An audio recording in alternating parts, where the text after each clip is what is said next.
where things got a bit heated. What was going through your mind during that moment? A lot of things. Firstly, I was frustrated because usually when you question someone about whether they're being legit, if they're legit, they won't mind the question and they can explain what's actually going on. But I was also worried because when it got heated, we were surrounded by her supporters. And I couldn't see what was happening behind me. And of course, our crew had their eyes on our equipment and the camera. Eventually, we left there, but that was a very tense moment for us. Obviously, there is no trust money. Why do you think people were so ready to believe that there is?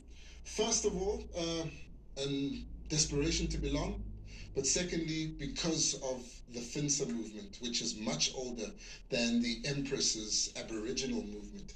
And Finsa has been around the country. It also has hundreds of thousands of supporters. So this is not something unfamiliar. And Finsa also says that they're making a claim through an equality court case, but they're claiming from the government. The Empress is claiming from a trust, which she says was bestowed on her by the Queen of England. It's not real. You've just mentioned people yearning for a sense of belonging. Is the main motivation that, or is it about the money? Funny enough, the motivation for the people who follow her looks to me like it's based on a desire to belong, about a longing for identity. Whereas, well, of course, also it's based on the fact that there'll be this massive payout from this trust, which could be in millions of rands.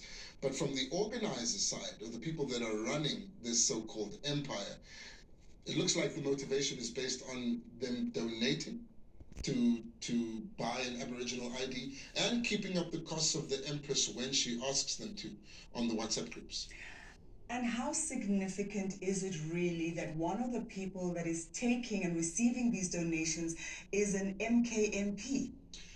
Hugely significant because Glenn Taibosh rose through the ranks by building a constituency among people who identify as the Khoi and the San. He styles himself as a Khoi or San traditional leader. And if he gets the benefits that he was fighting for while he doing that interview, the Baki, the house, the 100 Rand a month stipend, that'll go to him as well as a traditional leader. And all this while, he's in the MK party, so he plans to fight for this in Parliament. Of course, now other MPs would be able to question him on it as well. Sure, it's a complex situation, and we'll be keeping an eye on developments. And